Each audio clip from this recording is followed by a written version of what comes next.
Winter. I'm glad we're on the same page when it comes to this. Ben is just going to hate us when we talk about Jakiro because it comes out in the draft now, which it could. It could come out in the draft. I mean, we've got a couple of Jakiro players in this lineup as well, Forev being one of them.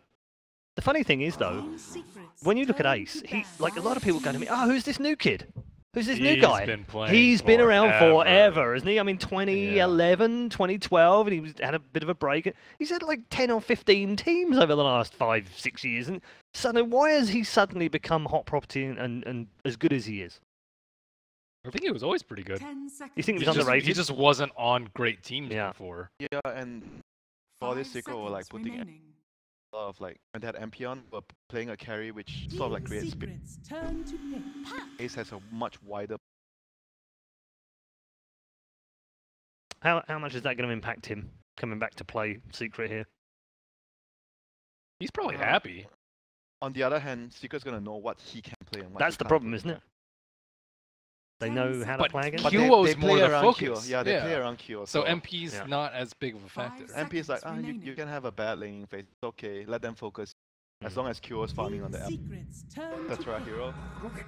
Alright, well, we're well into the draft. As you can see, all 4 bans are done. And so, up and run puck for Immortals on the side of Secret. Nothing crazy so far. One there, Rubik. I've been liking Rubik a lot. I saw him picked at the decent other kick, tournament. Yep, easy kill stealing, you know. Yeah. Fade ball, take the last hit. 5 seconds remaining. That's what he's been doing a lot in his games, but he's by far one of the best Rubik players right now in the open era. He has a lot of impact, despite not having a lot of good spells to steal. There was this one game in Star that, oh, they picked Rubik, but there's not many good spells to steal, but he still made it work. Hey. We spoke off air about this beforehand, didn't we? Fatter's Doom. You like his Doom. I do like Fatter's Doom. Health orientated. He takes the fun way of playing. Annoying to play against, but still fun to watch. 10 seconds remaining. It's the way like he fits into this team though. He's like very team based. He plays around the team a lot, less greedy because they have so many players that take a lot of farm. Like Yapsaw takes a lot of farm. Mid one takes a lot of farm. And you know, if you still want to take farm, then everyone is gonna like not have that balance, you know. You need to have a right amount of players that take farm and the amount of players that are making space, being utility. Oh, you know, I have a funny story about Fada. I was just hanging out with Chuan a lot last week and we were all at the same event. And for some reason we were talking about Super the mid player, not the support, the one who likes DK Razor. And we compared him to Fada a lot. And then he's like, oh yeah, Super loves Fada. Every time he's having a bad day, he just watches a Fada replay. I thought it was hilarious. Like, yeah, I guess so. Super just loves Night Stalker in for Immortals. So surprised that he actually went through so far in. Most of the teams we've seen in Star Ladder would actually prioritize picking this hero, either picked or banned very early. Doom does not care about Night Stalker though. Nice thing. You kind of just run in. I like having those tanky heroes versus Night Stalker. You don't want to be playing like Puck Ember versus Night Stalker. You want like big fat heroes that's like, yeah, if you jump me. I mean, still that's later in the game because Night Stalker's like a vision hero. Doom is a initiating jumping hero. And if you're playing against like a vision limiting hero like Night Stalker, you're still gonna have some problems later in the game. You might be great against NS in the first 4 minutes pre-night in the lane, but later on NS can be really good against Doom. I think it works both ways. I think it's Doom, like some of the time they just play him like as a super tank, or you can just run it. That's more the Chinese place. Yeah, I guess that depends. It just depends. So they ban out Bloodseeker, they ban out AA. AA would always, to me, when I see these banning signals, that they might want to go for Necroforce. That's why they banned the AA. It's also good versus Doom too. Scorch Earth, healing, and 10 seconds remaining. Immortals take out the lane dominating supports. Lich and Bane, we talked a little bit of Bane before this. Puppy likes the Bane a lot, helps with the laning phase immensely. Very strong at level 1. The Puck is kind of like still like a flexi pick, right, for Immortals. They do run him in. Do they all 3 lanes, right? Maybe not so much on Cure, but I remember MP and Forev, they do play this hero. Yeah, I would say. Yeah. Forev does have it in his hero pool over the.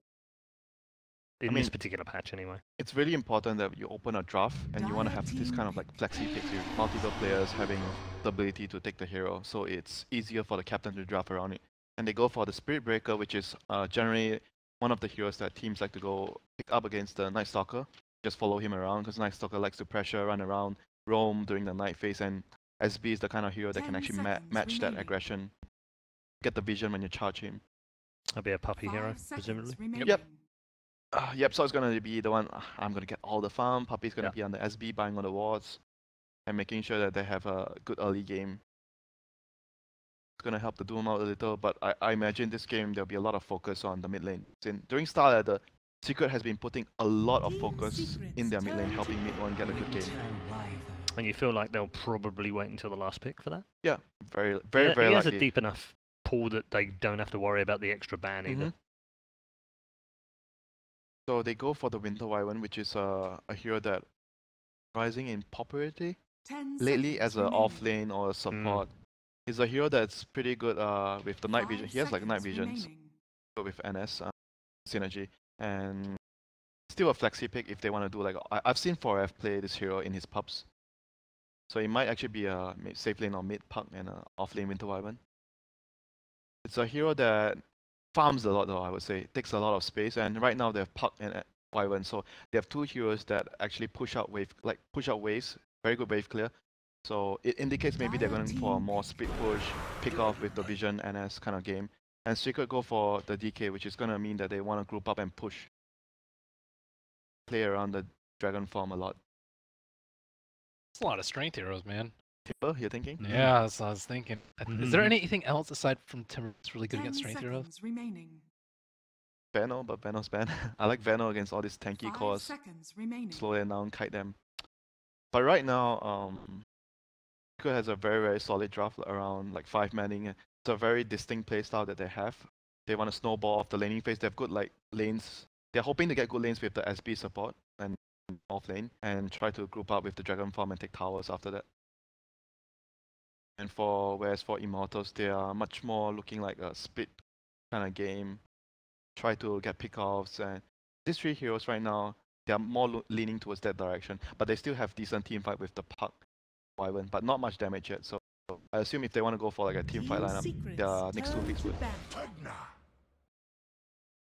What is this?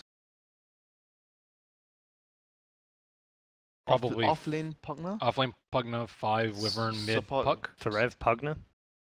That Yep. seems mostly. We could also see MP playing Pugna, Yeah, right? MP's played Pugna a lot 10 recently. seconds It's still quite remaining. unclear how Immortals, but I'm right now still 5 seconds leaning a bit remaining. more towards Secret's lineup. I feel they have a much more clear and solid lineup. What the last picks are gonna can they actually sway, in my opinion? You'd imagine that puck is actually an MP puck, wouldn't you?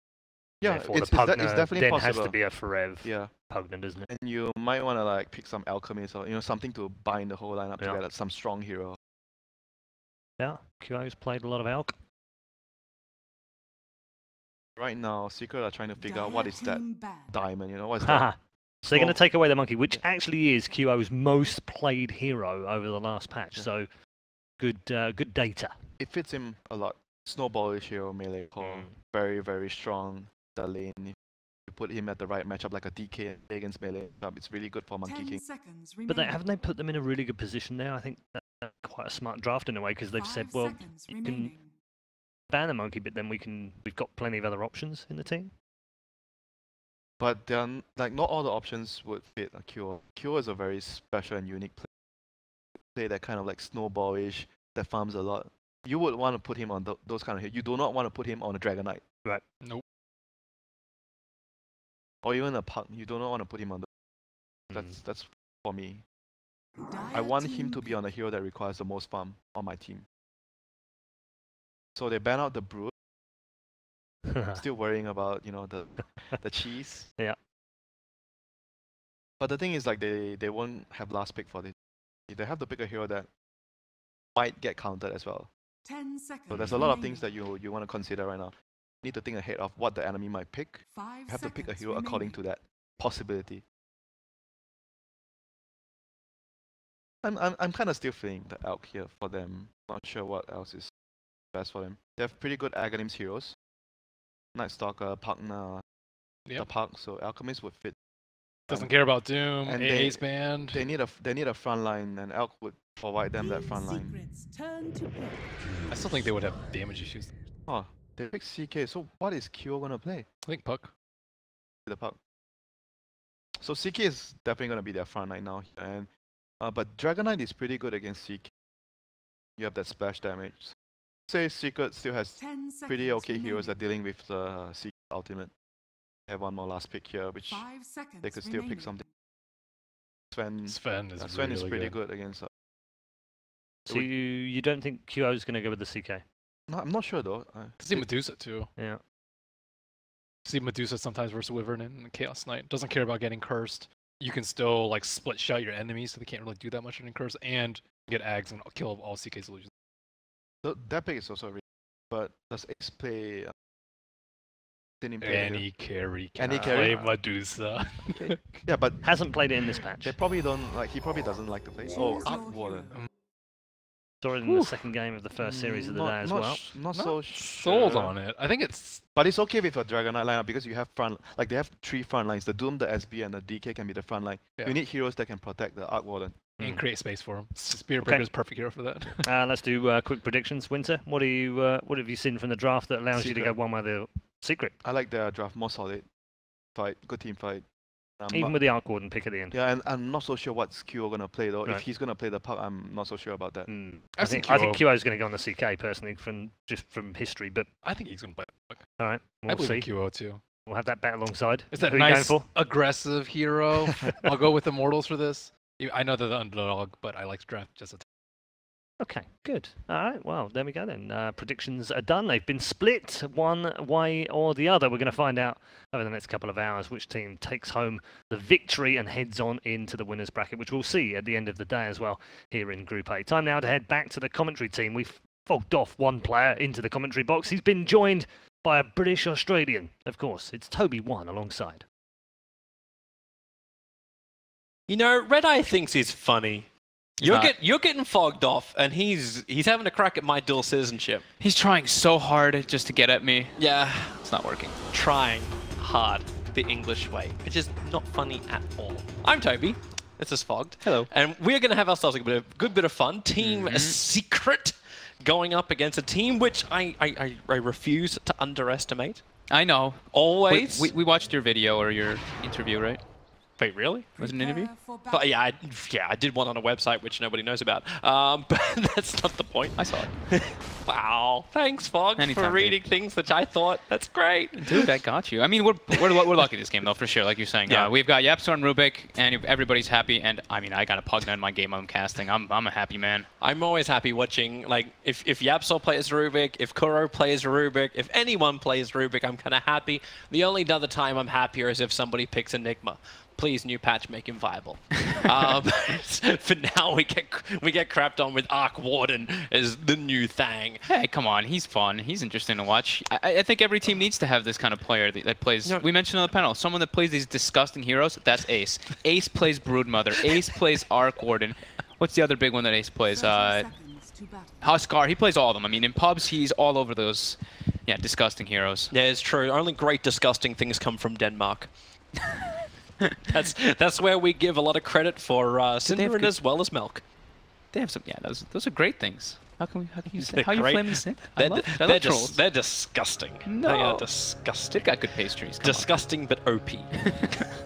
Yeah. So here I'm looking at Forev. I think he should be okay in the bottom lane as long as the Night Stalker's with him. But every time this Pugna is left alone, I'm feeling a little bit concerned for him. Spirit Breaker charge, Rubik, Arc Warden is mixed damage because you have the Flux as well as the Spark Wraith if there is a Decrepify. So I think it's really a lot on Febby to make sure that Forev doesn't get shut down in this game, because that's a lot of the early game damage for Immortals in this one. Because CK is a hero that we've seen quite often recently, but takes some time to ramp up. You need that armlet. You need to get that level advantage. Well, that's the reason why Winter Wyvern's up here. Harassment, have the Night Stalker move between the lanes, so you get what you like, right? It's space for the Pugna, if Night Stalker can create it. And then movement in the lanes. Yeah, and we'll see Puppy probably just emphasizing mostly on that bottom lane, as we mentioned, because charging Puck, it's kind of Pointless. just doesn't really, it has no purpose. Well, he's charging bottom lane instead, so they're going for Forev. Yapsor's actually in kind of a nice position. The Wraith is cutting off the retreat, so Yapsor moves in. You get your first stun. There's two Oh, he's Spark dead. Wraiths on either side. The creep wave soaked up one, but Forev dragged out way too far. And that is going to be first blood on the off lane. You said you needed protection. Yeah. He obviously didn't use 2 layers. They had to have the Void to cancel the charge. That's pretty much the only way they get the save there. But he was already blanketed by the Spark Wraiths in the back, so it was definitely a bit difficult. Ace gotta take some harassment here. This is the low armor heroes that just get punished a bit by this amount of harass, but should be just fine. Even though Arc Warden sits at 0, Pugna at 1. It's all about Puppy's charges though. Every single time he charges, it should be a kill if they don't cancel it. Actually, interesting you bring up the like the low armor point.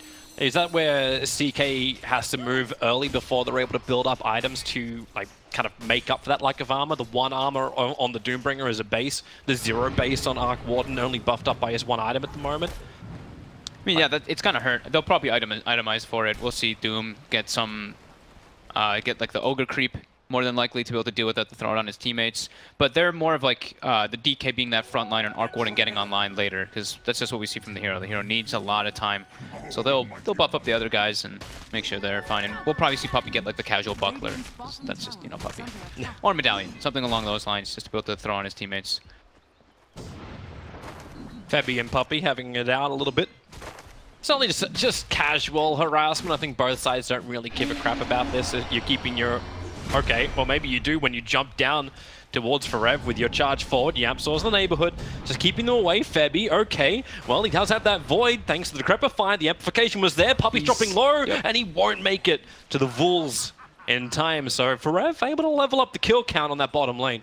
Yeah, a little bit of a mistake there by Puppy. You know, you're playing versus a Pugna lane. Pugna's very fast. If you're going to charge toward that, you're going to get caught up by that 400 movement speed with Boots Windlace. Just got to stay off the map pretty much as that Spirit Breaker, so you get those charges successfully. I mean, also a good read from Immortals to pull Forev off the lane. Febby's already starting his TP out. He knows the second he gets grabbed like that, there's potentially too much damage coming out from Ace, so makes sense. TP back, build back up again, then just run back out. Puppy TP'd mid and filled the bottle in the meantime. Oh, Puppy's going bottom. That he's Forev, has he waited a little bit too long to back up? The Spark Wraith is there. YapzOr's going to get in range, and he will do so. Pick him up, throw him down. He's the level 1 Fade Bot available, so Decrepify amplifies a little bit, but Forev will survive and get back to the tower. 3.5 duration. Still quite strong. They need the Spark Wraith after that, or maybe even like the level of Bash would have been enough. Puppy was level 2, but still only level 1 on that Spirit Breaker, suffering a bit. And we're going to be turning into the first night soon to see how Febby's movements will come out. But I don't know if he can really do so much about the mid lane, because mid one is having a great time as expected. Dragon Knight tends to win these matchups win or come out evenly in majority of these matchups now. Yeah, so it's good for the DK. It's probably even better the fact that Puck's staying toe-to-toe when the difference between the 1 positions is so different. Like, Ace is just shy of level 4. He's got 12-4 CS at the moment. Comparing that to the CK, who's 4 and a third and 24-9 on the CS. So Kira's having a lot better time. Febby trying to keep his fun time going as nighttime's just begun. Puppy voided up. The run is still going to go, and Febby's got the movement speed to work it. And Puppy, no way to escape from that one, especially when the Splinter Blast provides more damage. YapzOr's going to be quick to follow up, even though he gets the AoE stun. You got MP's rotation. Orbs over. YapzOr tries to deny himself, but Febby just get the claws into his back right at the right moment before the Black Dragons will attack. And thanks to those Black Dragons attacking, Febby is forced to run away. Great start to the night. At least they peel the aggression off from Ace. That's the one benefit, I guess, for Secret. But yeah, they point that out, that glaring differential in CS is pretty massive. Now Secret's actually just rotating because they don't feel like they can stop that pressure. They're going to try to pressure Q on, but this is tough. Where's the TP support? They don't have Infernal Blade, but they might have enough anyway to chase him out with that secondary bash from Puppy. They need to bring the Doom in range for the burn, and it will be Scorched Earth to kill him, even though he's hiding in the trees. Fada is able to find that kill. That secondary bash was pretty needed, actually. Without the level up in Infernal Blade, Fada did not have it just yet, but after the kill, now he has it, and they've got good ways to threaten kills. So now it looks like they're just going to sack Ace. This is a kind of a secret strategy. This is what they'd like to do a lot of the times when they play. Just leave their carry alone and then emphasize on the other 2 lanes, since mid one is their true carry most of the time. I had to double take for a second. I'm like, secret strategy? Wait, yeah, no, everybody knows about it. Yeah. I was like, wait a minute. It's a trap in words. So 4Ev and Febby have done their job down here. The Pugna is level 4. Arcane Boots, he's going to be able to put a lot of pressure on whenever the catapult does rotate down, and should be able to not let Ace have a good time at all. But with the Spark Rays protecting him for the moment, at least Ace can soak up some levels again, but he will be behind the CK. Yeah. And that's pretty damn scary. I mean, we're looking at Immortals, right? This is old MVP. These guys are going to run at that Arc Warden as soon as they're able to. And it's going to start happening very shortly. Puck is now 6. They're starting to get their level advantage, and it's still nighttime. So they're definitely going to press their advantage. Really good scan from Team Secret. They understand that Febby is hanging in the tree line, so mid one's playing very defensively, but also good movement from Immortals. Having that Observer Ward on top of the Dire Ancient, on top of the Radiant Ancient area, they're able to see any kind of counter movement from Team Secret. So easy to escape, no real risk maneuver, but they go to bottom lane. That is where Arc Warden being attacked under the tower. He's trying to get the Spark Rays down. Febby's going to tank up most of it, allowing Forev to keep attacking. Hits that level 3 Nether Blast as Ace cuts through the tree lines. Another Spirit down, but the Silence MP able to hit him with both the Orb and the Rift, giving him the damage they need. And Immortals will take the T1 tower to follow. CK gonna go into Chaos Bolt, as well as his full ultimate. Phantasm needs that damage to kill off Yapsa with a Fade Bolt. Damage reduced, and reinforcements have arrived from Team Secret, but so as it has from MP. A 3-man Dream Coil. They actually keep QO alive. He's salving up, ready to fight once more, and that Scorched Earth from Fada is now worn out. Mid one will arrive. A double damaging Dragon. A perfect time for Mid one to come in. A double kill for him, and now both sides will claim the safe lane tier 1 towers. That was a great rotation, yep.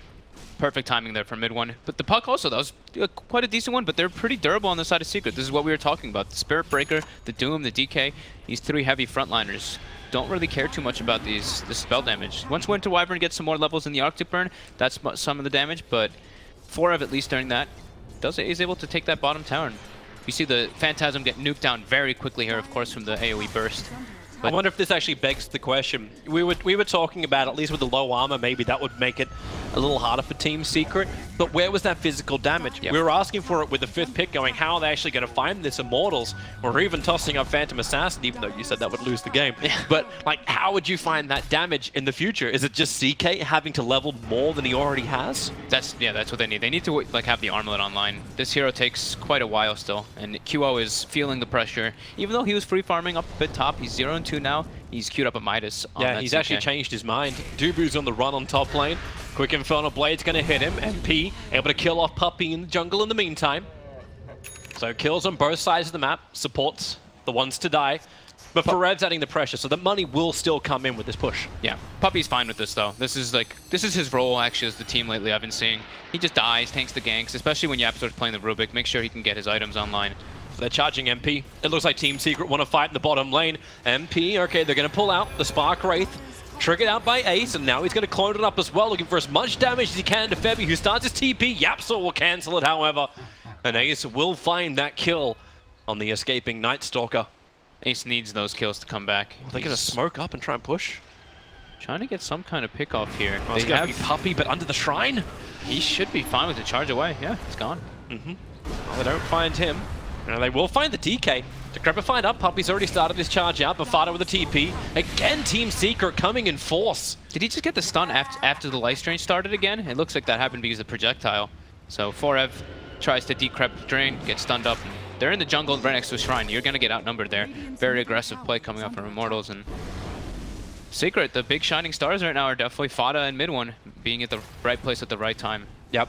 They're always TPing him, but then again, it's that position, right? Immortals had the vision, but they're still fighting underneath an active shrine. So mid one can push the mid. But the rest of Immortals are now backed up, so the Hand of Midas did complete over on QO. He's gone bush, while you've got Puck up on the top lane trying to finish up his full Veil. And not too far off at 250 gold. So they'll have, except he just got doomed. So all that wonderful money which he's got, Fada is on the run. Support's coming in, so if Fada commits to this, he may die to QO as well as Forev. The Decrepify is there, they start draining out the Doombringer. Support is not coming in from Team Secret. So Fada, who has 1 kill and 0 deaths, is now going to have his first death of the game. MP will probably survive, especially now the Puppy has cancelled his charge. They get mid-tower out of it though. I mean, there's a bit of a overzealous play by Fada. He wasn't able to close the distance to get that Infernal Blade hit. I think if he had gotten the Infernal Blade initially, with the Scorcher Earth up, he would have been able to chase it down. But ambitious play by himself, not even under the vision of a charge or anything like that, so he can keep the sights on the Puck. Kyo is really delaying this armlet. He's actually going to finish up his treads now that he's got the Midas. So looking for that instant strength for now. He maxed the stun. We've been seeing the 1-4-1 build pretty much every time now, even 1-4-4. But he went for the 4 max points in the stun. Bit different from the playstyle we've been seeing. Puppy charge top. Forev should be getting brought down here quite easily. Yeah, that Spark Ray is going to rip him apart. Long duration hurts, and then Fada Infernal Blades him. Maybe the lack of Reality Rift points is just because of what we were talking about with Team Secret's Heroes not having that much armor. But then you want to negate them even more. True. So especially with DK. It's very strange, and like we see the 1-4-4 build because you get to farm a lot harder with that Chaos Strike in the jungle, so you get your armlet at better timings. I haven't seen the 4 Chaos Ball build in quite a long time on the CK, to be honest. But if anything, that kind of it makes a little bit of sense for Immortals, just because that's the way they like to play, right? Very aggressive with QO, so he wants to get involved on kills with stuns. But not crazy about it. I like the Reality Rift Max build a lot. So if he keeps hitting 4-second stuns, we'll say he's a genius. For now, fair enough. Dubu in a little bit of trouble inside the Radiant jungle. Arctic Burn's going to be stolen by Yapsaw. That's a very nice spell to steal. And a very easy kill for mid one. Having a double damage room ready and bottled up. Revenge being searched for by MP in the mid, but it's Ace, it's an Arc Warden, it's difficult, to say the least, with their lineup. Ace is starting to catch back up, almost has the Midas finished. So he's doing alright, still like 1300 gold behind Kyo, but mid one is the big problem, of course, on that Dragon Knight. I think he actually finished up, was it a Blink Dagger? He has a full Shadow Blade already actually coming on the Dragon Knight. Yeah, he's the one that wants to initiate, but he's being initiated on right now. Immortals, it's all over him. The Shadow Blade does come in, but Febby will find the kill just in time before the Invis can be triggered off Yapsaw. That little Arctic Burn, or sorry, his Darkness, just flying himself away. Puppy, reinforcements in, but now he's dragged in by QO. So back-to-back kills now here for Immortal. And they may go for a little bit more. I was thinking about the mid tower, but with the pressure being applied by Fada to the top, Febby is forced to move off the mid lane. So right there, you know, your point was proven. Kyo's a genius. He got a 3-second stun there, and the Shadow Blade, if it was a 2-second stun, he would have maybe been able to use the Invis there. No, it's just split-second timing though. Mid one a bit unlucky there with the Courier. Might have been able to live. Yapsaw looks so bloody stupid riding his broomstick in with Darkness. He's the ultimate witch or warlord, however you want to put it. Forev picked off. Simple initiation, and maybe they also didn't see the reveal of the Shadow Blade. I don't think they saw it during the last fight, or else that wouldn't have happened right there. Yeah. Oh, I was confused because you kept saying Darkness. I'm like, oh, Hunter in the Night. Yeah, the Rubik's running around very fast. That's actually pretty cool that you can steal that with with Rubik. In the past, Night Stalker is not really the greatest versus Rubik's not the greatest versus Night Stalker, but with that, you can always fly away, set up for kills, get vision, and it's of course when nighttime you get that boost of movement speed and attack speed. That's pretty sweet. Haven't really seen that too often. Let's have to correct my names of it. Yeah, I was a little confused. Yeah. He's actually entirely skipping Armlet. He's going straight for Echo Saber on QO. Okay. So maybe because of the damage ticks that they have, I guess with the DK form as well as the Scorched Earth and Infernal Blade, he doesn't feel like it's as needed in this type of game. It seems like a lot of confidence as well from Febby. He's going directly, well, I say directly, he's already got Urn as well as Phase Boots, but he's building Academ Scepter. No Midas or nothing like that to help him get there. It's just directly into Aghanim Scepter after his initial items.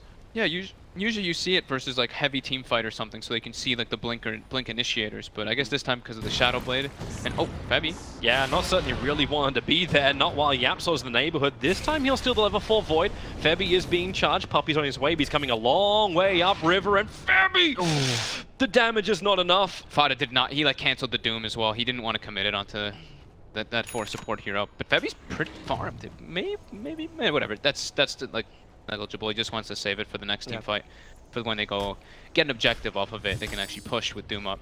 You kind of wish though he would spend his money, like he's sitting on 1.1k unreliable gold. So just get that point booster, or it looks like the Courier's in the neighborhood anyway, and it does actually buy exactly that. The point booster is on the way. But while this push is happening up on top, we've got double TPs coming down the bottom lane. Forev being charged. There, the ward is in the trees, which now get broken apart. Forev, that damage is high. He'll decrepify up quickly. Fada in the neighborhood. Forev trying to drain out the catapult to try and stay alive. Oops. He was dead anyway, but yeah, slight little misclick there. Probably trying to click the Doom. But the DK took the top tier 2 tower, bottom tower. Again, Immortals being denied that push. They're being very I mean, it's Immortals, right? It's old MVP. They're gonna be very aggressive. They're gonna go for those dive plays. But when you get punished versus this time lineup, or when you do that, you're gonna get punished versus this time of lineup with the Dragon Knight. And now YapzOr, he stole the Nether Blast. That's gonna be so useful for his team when they group up around that Dragon Knight. And Fada as well is going for Crimson Guard, so they're trying to make up for those armor instances to deal with the CK at least. Yep. But Pugna still is gonna be a damage dealing problem. Forbes, he's going for Dagon on the Pugna. I have seen him been doing this in some of his pub games just because of how powerful it is too. Because they're gonna have the Veil, they're gonna have the Decrep on top. They may also need like quick and easy burst ways to get rid of the clones on the side lane, considering they lack the physical damage. Yeah, this is going to start causing them a lot of problems when, well, I say when BTs arrive, but for the moment Ace is still working on his Maelstrom. Yeah. Oh, YapzOr might get caught out here though. He has the Nether Blast, but he doesn't have anything defensive. Yeah, he's just gonna accept his death. Oh boy. That Decrepify amplification is just insane.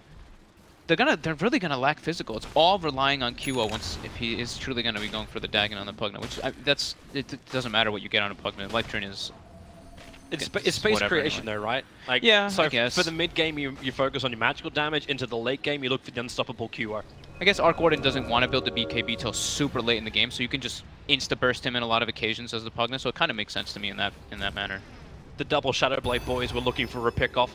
Very difficult to get one onto MP now that he's finished up his Blink Dagger, has the Veil. There's so much amplification they're going to be scared of, and YapzOr, he's copying at the moment, moving back behind the tower. Fair be able to get the Void off, but not before the Decrepify wears out, so there's not as much damage as they would have really liked. Support is TPing in, Fada as well as mid one, passing past the Shrine, but QO, with the Phantasm, he needs vision, but one of them has the Shadow Blade. Fada into the tree lines, and mid one's just trying to bait them in. QO finds Ace though. That's pretty a big massive. pick. Just able to get the Arc Warden. That's solo as well. He just found him farming the jungle and instantly brought him down with that Phantasm. So finally, Immortals get to claim the tower with the death of one of the cores of Secret.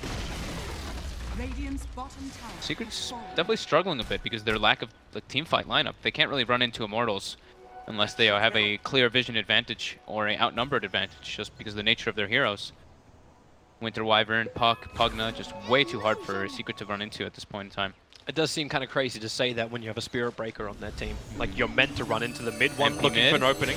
As it's just MP getting aggressive against Fada. The charge is coming forward on the way from Puppey. Mid one won't be able to catch up, and with darkness being triggered, Team Secret wary to move to the dire side of the river. Team Secret are really struggling on the vision department this game. Look at the wards coming out from Immortals. It's actually just blanketed the entire enemy side of the map at this point. And they just saw the smoke too. Yeah, now they see the smoke too. The whole time so far, Immortals has been playing with very good vision versus Secret. They're not really leading too much. It's only a negligible lead. It's pretty much bouncing between 0 at this point. But when you have like Doom in the lineup as well, you expect a little bit more money to come in, but he went for the Crimson Guard build. He always takes the Health Town as well on Fada. He never takes the 80 Devour Gold. I saw that he did I think twice at Star Letter, I want to say. That he did play, or maybe it was just once. But I think you do it to be more efficient when you go into like a longer split push game. Yeah, I think it's just a preference because he's playing off lane. He already knows that they have a Dragon Knight, they have an Arc Warden, they have those type of like the methods to take it to late game. He just wants to be that front liner that doesn't care, that makes space for that Arc. That makes sense. Well, that'll work until QO gets big. Yeah, it'll work for a bit. I mean, he's 20, almost 2200 HP on this Doom with 8 armor. He's pretty damn durable at the moment. Yeah, and of course the regeneration he's going to get when he turns on Scorched Earth. Yeah. Puppey tries to charge off bottom, but unable to. So it's all space at the moment for Secret. They're really just, you have playing with an Arc Warden. It's going to take a very long time for this hero to get online. They just have to keep picking these beneficial fights, trying to play around the daytime as much as possible, but now that it is night, it's going to be Immortals leading the charge and looking for pickoffs. I'm still wondering how long it's going to take for Ace to get online. Like, Maelstrom, Midas, now he's working in towards the BTs. We're 20 minutes in on the Arc Warden. Like, is there ways he can speed it up, or are you okay with the timing for the Arc Warden? It's going to be like 30 minutes before he can really get involved with this stuff. That's just the nature of the hero. We saw a similar kind of thing from Ame in the last series. I think that's just the way the hero has to be played. I like the variety that Ame did though with the blink into the Hex after the Mjolnir. And speaking of variety, QO is doing a very QO thing. He's going Shadow Blade on the CK to be able to pierce those back lines. Well, he's going to have an initiation. He's got the front line. He's got Fada. walk straight up onto him. Maybe he goes for Silver Edge versus the DK to remove that Dragon's Blood eventually, but I think this one's just to pick off the Arc Warden when he's split pushing, not so much versus the Dragon Knight. The Observer Ward saw Puppey in the tree line behind the tier 2, behind the tier 1 tower. So while the 4 heroes smoke up, there's not a lot of vision for the Radiant side at the moment. They still don't see him, so they're using the CK to scout. And They're both CK, scouting. he doesn't find Wyvern. Oh, he doesn't find the Dragon Knight, sorry. They're both stalking. Elder Dragon form has worn off though. I don't know if Secret really wants to fight this. They have to stall more. Spirit Breaker's charging top. We'll see if mid one. Well, he doesn't react to it as all the fight in the mid. They charge the opposite direction, leaving Fada exposed, as well as that mid tier 1 tower. So both Fada and Yapzor bite the dust. The tier 1 tower will join them. Uh-oh, definitely a concern. They can't really fight at all versus what Immortals got, and Immortals might just make their way into the Roche pit now. They are doing exactly that. And now we'll see the damage. They've got Spark Rays to throw Vision in there, but there's no way Secret can contest this. Yapzor's up in 5 seconds time. Arc Warden has his clone available too if they want to try it. But they have to move over. Roshan's going down. It's taking a little bit of time. Thanks to Reality Rift, you do have the negative armor they're looking for. Radiant Courage has died. Is that to creeps? Hang on, let me just check the position of it. Yeah, it was creeps between the tier 2 and tier 3 tower in mid. Meanwhile, And they get the Roche. Okay, so they get a little bit more surge of gold from that courier as well as the Roche, and that's a big benefitter. When you're playing versus these long cooldowns like Doom, and you have an Aegis on one of your main carries, it's definitely a problem for Secret. You also just bought more time. So Roshan goes down. Immortals now have Febby farming up on the bottom lane too, so he's building in very close that Aghanim Scepter, only 500 gold away from it. So you got a team 500 gold away from having unobstructed vision. When they have an Aegis and a team fight advantage lineup. Yep. So they can choose to when they want to do pickoffs, when they want to do team fights as well, because of this Aghanims that'll be out on the Night Stalker, as well as the Shadow Blade as we mentioned on QO. Do you like the item build as well from QO? You go hard. This is the item, yeah. Oh. Absolutely. This is just the build on the CK. Usually we see the armlet in between, not the Secret Shadow Blade. Wraparound. They're looking to have a crack over on Febby. Yapzor's going to get the pickup. And MP, the jump in, 3-man, Silence and Dream Coil. Mid one has the BKB to protect him, but then he's instantly cursed up. Fada and Ace attacking into him. Now he breaks free, and Febby will end up falling. QO's in the backlines, but all the moment he's doing is attacking a clone. It's not enough for him to really fight with. Put into the boy in the bubble moment. Mid one, he'll find the kill, getting drained down. There's only the Aegis more to burn, so a 1-for-1 trade off the supports plus the Aegis. Doombringer caught on the wrong side of the tracks. Decrepify, Sakuro has to wait to attack him, and that will allow MP to secure the kill with his level 4 Rift. Bit of an awkward fight, just the way it was kind of taken. But as soon as we see the BKB wear off on mid one, Secret just can't team fight. Yep. And I think they're going to need like a Blink Dagger on the Doom in order for him to get those positions for the jump, because he's just walking into the fights, getting completely controlled and getting silenced over and over again, getting stunned. He just can't find a Doom target. I think he did. Yeah, he did queue up with Blink Dagger next after that Crimson Guard. So he's very durable, but he can't really get a Doom off. MP, that's a fun jump. Silence on mid one as well as Yapzor, who's killing off the ward, while Puppey was charging forward to QO. More supports coming in, but QO goes to the Phantasm. The Chaos Bolt, 2 seconds stun over on mid one. Now stolen by Yapzor. Ready to inflict it into the Chaos Knight. A 4-second stun for Yapzor, plus the reveal of dust. Nowhere to hide. QO will end up falling. He cannot go invis with a Shadow Blade because of that dust. There is a little bit of a revenge, however. A perfect Dream Call, giving MP a double kill. But Immortals, they don't have the numbers anymore. 3 heroes down, it's about to become 4. A quick phase shift, and will that jump away? It won't happen. Oh, it was goodness. a stolen ward? Is that actually what that was with the Nether Ward? No, it was still just being disabled, can't blink away, and Immortal lose too many on top of the Radiant Shrine. This is such an Immortals game. That's all I'm thinking. It's just battles happening everywhere. It's 16 to 18 at 25 minutes. The places where the fights are being taken to. Look where that one's taken. Immortals chooses to take this fight near the enemy shrine with no objectives to be gained. So here we see QO does get caught. He can Shadow Blade and kind of just run if he wants to. But he wants to fight. Night Stalker is not there. Febby is not into this, and this is going to be a 5-man fight for Secret. So they already have numbers advantage. It seems like it's such a strange position for them to really want to just go for that fight rather than just running away and resetting, because they don't have all their heroes. So fighting on top of the shrine with no real objective to gain, definitely a bit of a blunder there for Immortals. Yeah, they have to try and curve this, or else they're going to end up giving Team Secret a larger opening, and that's exactly what happened. Like, it wasn't a huge advantage. Like, you're sitting around 3,000 gold and experience advantage for Immortals before that fight, and now it starts to more flatline level it out in the graphs. So, still a very close game. Of course, as you said, a perfect Immortals game. Keep the fighting going. Once that heart is up on QO, then you start to question just how much damage Team Secret will have, but at the moment, it appears to be there in droves. Yeah, they should be able to be honest. Like, they're making a lot of space for Ace on the arc ward, and look, he's already getting to top 2 on net worth. He's got Mjolnir finished up in a second now. I think Secret's doing a great job of stalling versus this Pugna lineup, who's claimed only 3 towers at the 26-minute mark. That top tower still has 1,200 out of 14 life. Immortals hasn't even gone up there.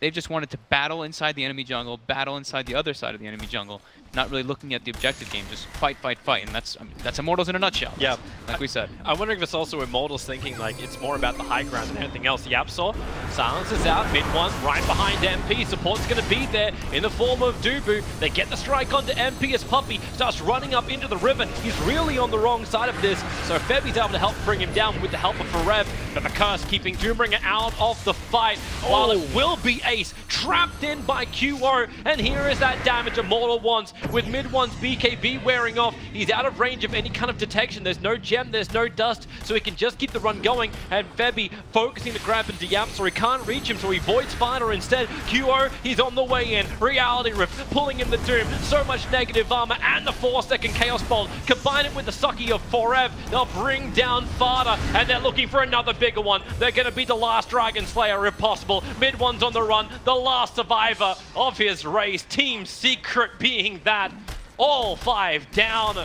Maybe they can get the Chaos Knight. No, they can't. The Doom isn't enough damage either. I'm waiting to see Forev's damage in this fight. Oh, nice Pugna. I love me some Pugna. 2.5, almost 2.6k. The Nether Ward did a lot in that fight as well. But so that curse was interesting. So Dubu gets it off, and it actually pulls Ace into it, so he can't use his hero, right? And then QO comes in and Reality rips him out of it, and ends up getting the kill. And Ace ports right into his death. It's looking light onto the shrine. He's got it up though. He's gonna be able to man fight for a bit. Oh my god! Is he gonna kill Forev? Ace, he's looking for it. He's in the bubble. Forev to grip a fire MP in through the rear. He'll claim the real and the clone. Where the lightning procs where he needed them. Boy, Order 66 failed. Wow. And what a swing coming out. Now it's 5k advantage for Immortals, but this is they're just fighting. They're not going for objectives, dude. This team's crazy. This is what we hope to see. I'm fairly certain every single person, when they saw the lineup of Immortals being announced, was like, hell yes, bring me some spice in my games, please. I mean, now they've got QO's got a full heart now after all this, and now they're finally looking. They're like, guys, there's still a top tower. Let's go up there. But wait, there's a hero mid. Let's kill him. Okay, wait, top tower. And that's the way they play. They just like to go for kills and try to get that advantage through it, and it's working. The AoE's done to create space, but this is that jump. Yep. Ace TPing in where he had absolutely no vision, and Immortals, as you said, their ward game was perfect. Yeah, that Decrepify, look at how clutch that was. The brain drop as well, saving him on top of that Decrep. Perfectly played there by Forev, and look at that smile. Everything was coming up, Immortals. TP's coming in towards the top lane as well, very quickly cancelled. Now it's actually mid one coming back, and he's all the way on the bottom lane, and Immortals quickly pinged this as well, so they understand the DK has to walk back from the bottom lane. They'll take this as an invitation to push into the tier 3 tower. No Phantasm up for now. YapzOr trying to slow it down. The Dream Call from MP's gonna miss. YapzOr was looking for a quick spell steal, triggered the Lincoln Sphere of MP, and the Drain on the Puppey. He came in close, the Drain won't be enough. Puppey is in a safe zone, but Doombringer, again, the bubble protection.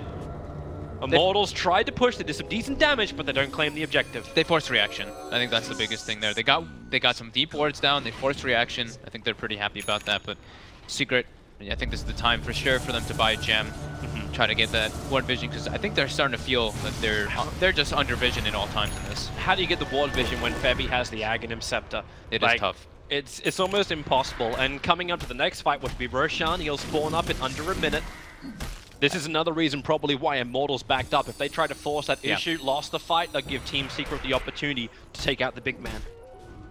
They know that Secret knows that Immortal threatened the high ground, so they're assuming there's some base wards, etc., stuff like that. I don't know if they really want to get like so many big wards out versus that gem, maybe just some high ground ones. But other than that, I think they need the gem to just catch the CK as well. This Shadow Blade is actually tending to be quite an issue for them.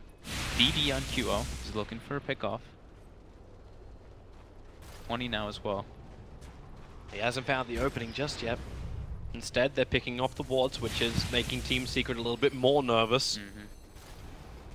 Because they know gem on gem action, very difficult for either side to get a proper jump. Even more difficult for Team Secret during nighttime. And we have another 42 seconds worth of that nighttime.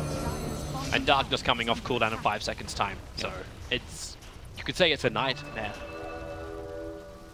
I'm done.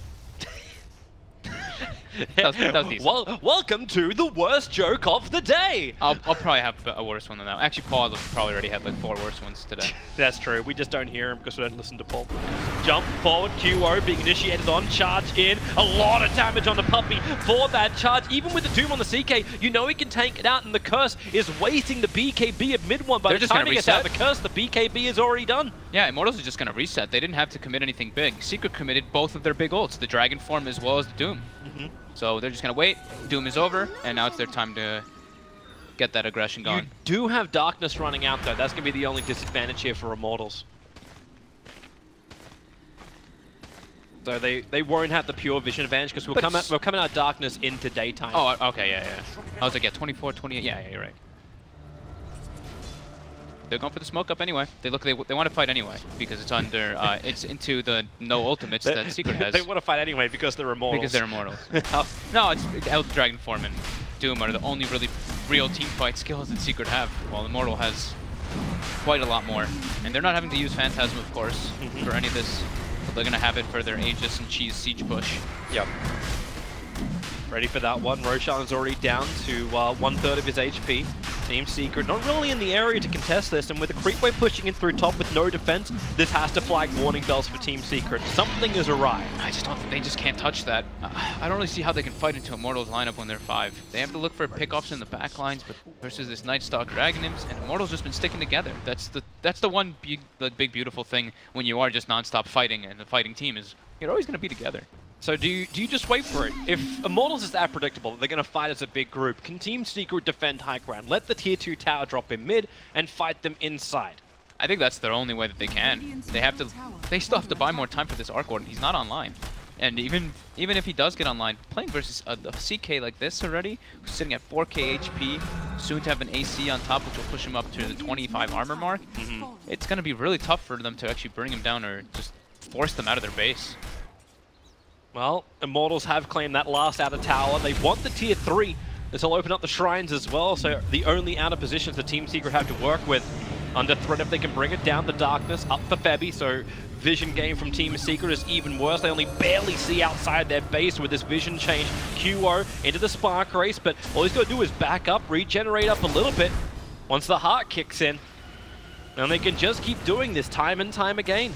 Yeah, Forev almost level 20 now too. Oh, he's straight in close. Mid one initiates. He's looking for the kill onto Pugner. It won't work when Dubu is there to protect him with that cold embrace. Fada in as they way too deep. He's underneath his own tier 3 tower, and that's not enough to survive. Puppy will get brought down as well on the back lines, and it looks like Immortals are cracking the top of the Team Secret base. They'll go in, they'll kill off mid one. QO's got a triple kill. Buybacks coming in thick and fast from Team Secret. It's all or nothing. They have to find a defense here. Fighting against the Nether Ward, hard to do. They don't have any reveal. They've lost the gem as well. DK's not buying back. Without Dragon Form, it is kind of futile to do so anyway. But with Ace, they can at least force them back out. Nightstalker will die, but when Nightstalker is worth almost 600 gold for a kill, you know you're in a bad position. Vada will blink in for the Doom, keeping Pugner off the lines. QO's in deep. Remember, he's got the Aegis Immortal, but where's the detection? He's walking out. Vada comes back in again. He's got the Gem of True Sight, so QO a quick reality rift. Dubu will curse over on Vada. Ace keeping the distance for the moment. They'll get a quick Infernal Blade. QO needs to die here now. Team Secret, they need some exit kills. QO being picked up by Yapzor. Hold him in close. Hold him in tight to the bosom of Team Secret. QO will end up falling. 80 seconds for him on the sidelines, and for all the buybacks which Team Secret actually committed, they get Huge kills on the way out, and they hold their mid ranks. Even if they lost their tier 3 tower, this has to be worth it in the position they were in. It's close. It still is quite a lot that they had to expend to go for those kills. Considering it was practically GG if they didn't get what happened, yeah, you're taking this. They're still at a massive deficit even after all that. I think, did they get the gem? They did not get the gem from Febby. No, the gem got regathered by Doom. Fada got back in there and that was their gem though. Yeah. That was theirs. Yeah, that was the one it was on mid 1. It got dropped on mid 1, then regathered. But right now they're lacking damage so highly. Dublu's been so on point with his cold embraces. Mid 1, he's going to be found. He's actually going to go for the Wyvern. Have they got enough damage with the spark right there? Dubu, he's going to cold embrace himself up. Needs the life. Ace looking for the magical damage through that Mjolnir, and he's going to get it as well. The follow-up bash now, the strike into Febby. Multiple heroes down for Immortals, and they don't have buyback. And that's the gem now. Now they take the gem from Febby. Mid 1 though, nearly dropping to just that decrep Dagon. It doesn't do so much damage. But Ace still having a decent amount of damage through that cold embrace, pretty relevant. But Dublu's really been on point with these cold embraces this game. Every time instantly someone gets focused, he's on that. This will be a harder push now. I don't think Team Secret can really force it. Qo's back up with Phantasm. Puck is respawning as well. They still need a lot more in Secret. They need this Arc Warden to be even bigger. And Mid 1 having to buy back there, his net worth has been totally halted at 13k. Problematic for him. Yes, still a big concern coming out for Secret. They're getting online though. The high ground defense is the big thing as Arc Warden. With that magnetic field plus those spark rates, it's very hard to just go for the kills. I think if Immortals had played a little bit slower, if they just reset after the initial jump from the Dragon Knight, maybe they can try to slow play with the Pugna, but it is a bit tough with that blink reveal from Mid 1. It was nicely played by Team Secret. They understood they had to take it to Immortals. You have to versus Pugna. And not just passively play it. Yeah, you have to versus Pugna, because once Pugna gets level 22, gets that increased cast range, you can just blast from all the way down the hill. Can Team Secret still find enough space for Mid 1 to farm? Like, he's out a long, long way. I'm thinking the more Ace pushes, does he just do side lanes only? I think Mid 1 just has to get gold through kills at this point. Some neutral farm as well. It's mostly going to be Ace taking the whole map, though. Yeah. Because right now he's taking all of the camps. His clones are pushing in, he's doing the side lane, and the primary reason he's doing it at the moment is looking for a BKB. He needs it. He really needs it this game. That's what we were talking about. You don't really want to build it on an Arc Warden, but you have to at one point versus Pugna versus Puck. And Puck is also going to be going for that Dagon 5. So there's going to be double Dagon 5 on the side of Immortals with Veil and a Decrep. We're going to see heroes getting bursted down from pretty much full. Yeah. But then again, MP is going to be getting a lot more money soon too. He's only a quarter of a level off 420. Yeah. He is quite close to that. He actually went for the -3 sec Waning Rift, and he's building into Dagon anyway. So usually we see the Spell Lamp talent because you anticipate getting those Dagons later on. Maybe he doesn't feel like he needs it when he's also got the Crepifier Pugna. Like there's already a huge amplification. Still pretty nice, but I guess he was feeling like he wanted the matching cooldown of the orb to the silence. It's just preference between players. Ideally though, since he's building Dagon, the amp would probably be better in the long run. Immortals have to keep coming back. They're going to be getting so frustrated about this. Now the top lane's being pressured, Puck is having a return, and it's not like they have a Keeper of the Light in their team that can recall and keep the pressure up. When they do this, they're forced to come back. Yeah. At least they have bots, right? At least the Puck has that. And now level 25. This is one of the sexiest things ever. That gold counter when you're on a Puck. It's like watching a jackpot. Like you go into Vegas and you see that big thing. Like let me just pull the lever. Let me pull the lever. The money just keeps rising until I pull. I remember when I first saw it added, and I died as Puck or something. I watched someone die as Puck, and I was like, wow, you actually get like 1,000 gold while you're dead. That's lovely. Let me just buy my buyback. Oh wait, hang on. The game buys it for me. All right, so Team Secret, they've almost waited enough time for the buyback status to come back off cooldown. They've got another 2.5 minutes before everyone's got their buybacks up again. Yeah, they're doing a good job of keeping the lanes pushed out, just shoving the lanes with Ace, and we see Mid 1 expanding even Dragon form. Did have an Arcane Rune this time, but trying to do anything to increase his farm. Even takes the GPM talent on the Dragon Knight, understanding that if Secret are going to be the ones to take this game, it's going to be later on, because they just have to rely on getting the Doom on the proper targets, as well as Ace just getting massive on that Arc Warden. But we've been seeing Fada really struggle this game to get those Dooms off. He can't get into the fights because he just gets silenced, gets disabled, or a curse or something along those lines. Yeah, he's got no real way to break free of that either. Like with the Shiva's Guard as well as the Crimson Guard, at least he provides his team a lot of, like, he's got himself armor as well as like the block and the slow. But he has to get the perfect blink position, but you can't do that against an Aghanim Scepter Night Stalker. Yeah, it's impossible for him. I feel like he should probably go for like a full BKB next, but that might just be a little bit too all in. He's queued up the Halberd, which is quite nice versus the CK, but it doesn't stop the Phantasms. He's actually pinging, looking towards the bottom lane. So Nether Ward is down, they decrepify and get a blast onto the tower. Creep Wave will now arrive, mid one will cop the next blast, and Look at the cast range, look at where he's standing. There's like no risk at the position where you're able to blast from when you get that level 20 plus 8 lens. When the tower's down, then you're a little bit more risk because you're pushing up a bit more, but... This is why Team Secret initiated before, but you're on the bottom lane, it's not as a wide initiation area as when they push through the mid. Daytime for 2 minutes, Immortals backs up. Yeah, they don't have Darkness for another 72 seconds, so they can't even force it. And then Ace capitalizes on the opportunity. Send the clone towards the top lane. And they actually smoke up themselves, Team Secret.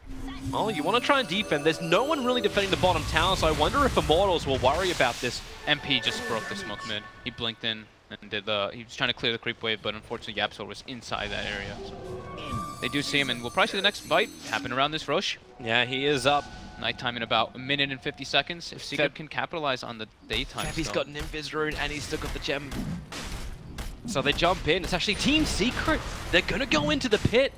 DD Dragon Knight. Immortals don't know about this. They don't have vision inside of Roshan. Yeah, as you said, with that Dragon Knight having the double damage, this is going to happen a lot faster than Immortals would probably think it would. So Night Stalker. They're pinging it. They know something's up now. Yeah, they're coming in. Puck just TP'd in. Here comes your Orb Scout. Roshan down to 4.6k. And Team Secret, they back out of the pit, trigger the Shadow Blade on mid one, and they're looking for an opportunity. Oh, they're not gonna have Dragon form now for the fight. It's going to be wearing out soon. Maybe then you don't have the They're fight. trying to just pick it. They're trying to just go for it right now. They're looking at QO. Yep. Charge got the Doom on him. That is nice. Remember, he's still got the Harp, and that Shrine's available if they can reach it. Then Immortals will have a chance to fight. The curse is there, and space is getting created. And the counter curse is onto the partner, but the cold embrace from Dubu will protect him for a little bit. Ace is still there to bring in that magical damage, and under the Shrine, it's still not enough. Double buybacks on the way from Immortal. They want to win this fight while MP was picking up the back lines. Rubik is down for the count. Ace also caught in no man's land. So a bit of a quick breakout. It was just the illusion for the moment. The clone, the real one, is being chased down by the puck. Here comes your TP. Where's the disable? Where's the stun? It doesn't exist. But Immortals, with a buyback now, they have to claim Roshan to make this worth it. Yeah, they 100% have to. Beautiful that time. Finally, Fada gets the Doom of the Century right there. That range had to be at, like, maximum range. And then, of course, Dubu with a beautiful curse, not only to shut down mid one's BKB doing the filtration, then YapzOr steals it, then Dubu throws a cold embrace on top of that initial curse. But overall, Secret coming out ahead in that one. Immortals having to expend heavy buybacks. At least they're able to claim the Aegis, but just look at the gold. That comeback from Secret is massive, and there's the Doom from maximum distance thanks to the charge from Puppey. And it's just it's a pretty great place for Secret to fight because of they're all stacked up, and that's where Ace just sits in the back lines, and with the Mjolnir and Lightning procs, it's more than enough damage to bring everybody down. But yeah, that curse from YapzOr was absolutely beautiful on top of the Doom. Yeah, it really did enable Ace just to go ham. Yep, just sit in the back. That's all this hero needs to do, is you need those tanky frontliners or some kind of disable to just let you have that distance away from the fight. So Immortals, like, you're 45 minutes in, you have the Aegis Immortal in your hands, it's in the hands of the CK. How do you approach it this time? It hasn't worked the last times you pushed into the Team Secret base. What do you change to be effective? Maybe not this, like losing Dubu in such a position. Or actually, maybe they don't. MP jumps in, double Dream Call. Initiation was there. YapzOr Ghost have tried to protect it, but just amplifies the damage of MP's Dagon. and the stun puppy. They keep pushing him down with the 4-star, a 3-second stun. But then again, you got the CK so far on the front lines. There's no buyback available from YapzOr. Puppy gets drained out by Ace. Aegis Immortal is burnt, but there's the curse, slowing down the fight. Dubu trying to bail out. He cannot do so. Not enough life, not when Vada was that close to him. Now the 3-second stun, another Dagon kill. Buyback available for the Doombringer. So Team Secret can at least get back to a 3-man lineup, but that will be all they have for this unless mid one can find the perfect jump. It's not going to be the perfect jump. In fact, it's the worst jump. He just gets exploded. Double no dagging. buyback for the DK. What do you do here? The Doombringer and the Arc Warden, they are the ones that have to hold it, but Ace gets pulled in. It's the BKB doing the work, at least for his clone. The real one is back at base, but this looks like a double lane of racks that Immortals can now claim.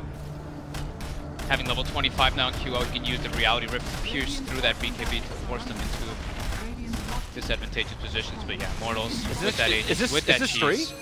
Is this 3 lanes? Mid one still can't come back. I think it just should be, yeah. Oh god, that Dagon! Double dagging. Woo! Bye, YapzOr!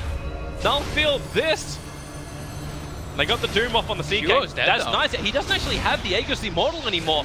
So Kuro will fall as 2 minutes without the CK. The Gem of True Sight also lost. Is this again? Immortals not backing out in time. MP's come in. He wanted to try and grab the gem. That won't quite work. Low on life, 140. Puppy coming in close, but he guesses poorly. Running up as opposed to down the lane. I mean, this is the most typical Immortals game I've ever seen. Just going for kills. Who cares about the objective? Dive for those kills. Paying with their lives. Did Team Secret just push now? You got a 90-second window without a CK. They have to do something. I think they have to go for that mid. They know that there's no buyback. Yep, he's got it on cooldown for 4 minutes on the CK. Yeah, I think going mid's fine here.